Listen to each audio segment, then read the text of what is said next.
Hi, this is David Carta. I'm the CEO of Telaeris. We do RFID systems, and I'm here working with some of Allett's wallets, and this is one of their new RFID wallets that has their new and improved RFID fabric embedded inside the wallet. So we want to see exactly how well this works with different types of RFID and how this, the new material blocks the different frequencies of RFID. So this is a little RFID detector. You can see as it flashes, there's two lights. The red light is 125 kilohertz.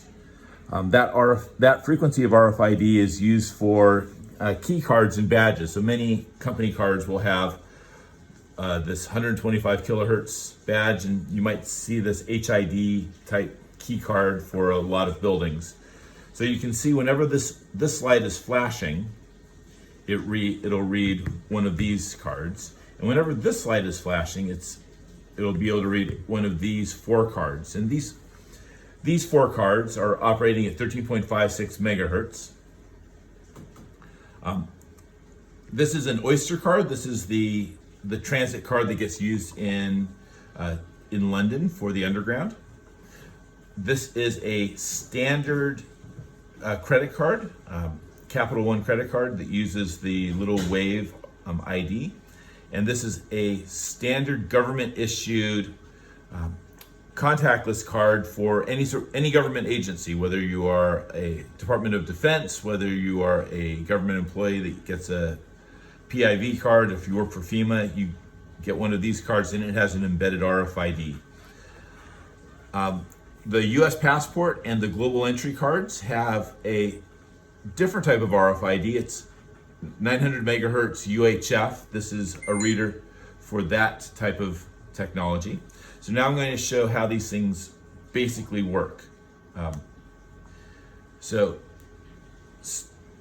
Taking this off, if this reader only reads two frequencies, so you'll hear a beep every time this reads. You put this standard read, beep, beep.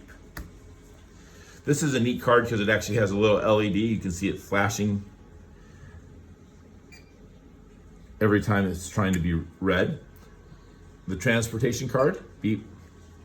Your Visa card, or my Visa card, takes a little longer to read. And the government issued card, again, takes a little longer to read, but there you go.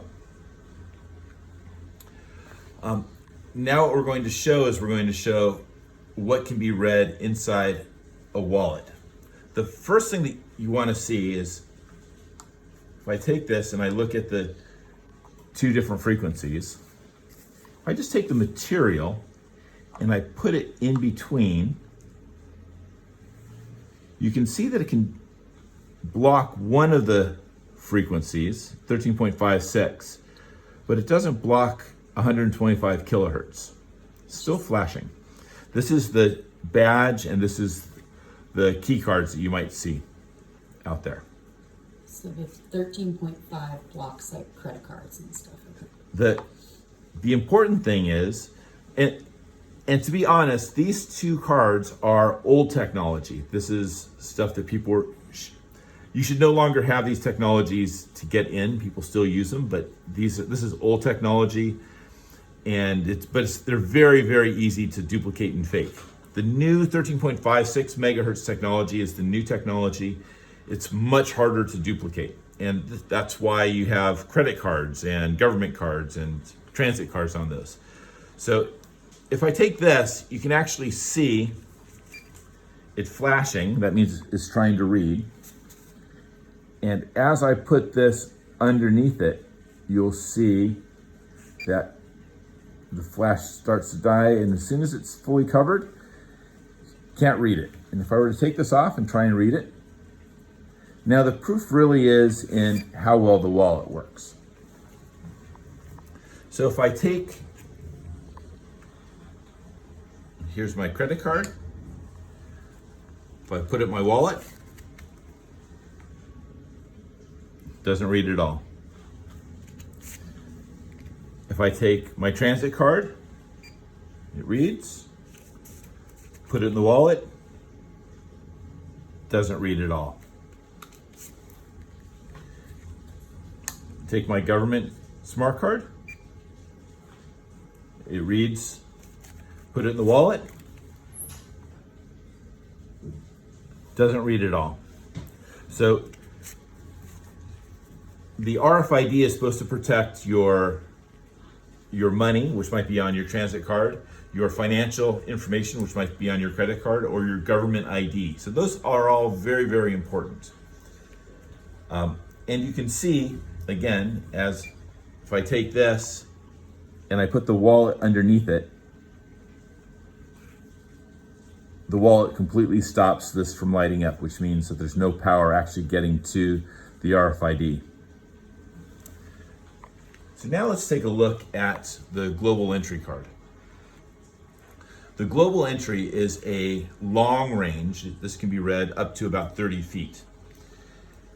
And this is a UHF reader. If I were to take this, you can see it's powering. This is a UHF sensor, so you can see it flashing. And if I were to take this, it reads at a long distance. So what happens if I take this,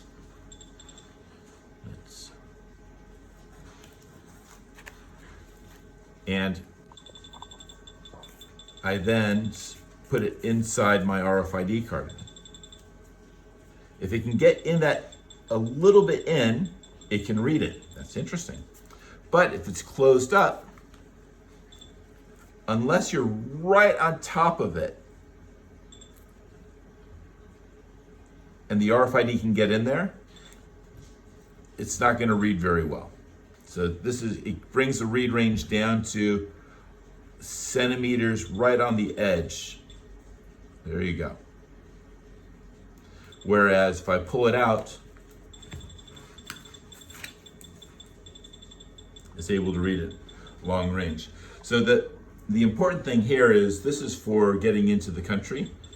And as you come in, you hold it up and it's able to read, but it's not going to inadvertently read somebody else's card if you have it inside your wallet until you get right next to it. And we'll see that as well with this. If I were to take this, you can see it's going to be reading this anyways. So let's put that away. You can see there's a very light light. If I take it out, the light's brighter.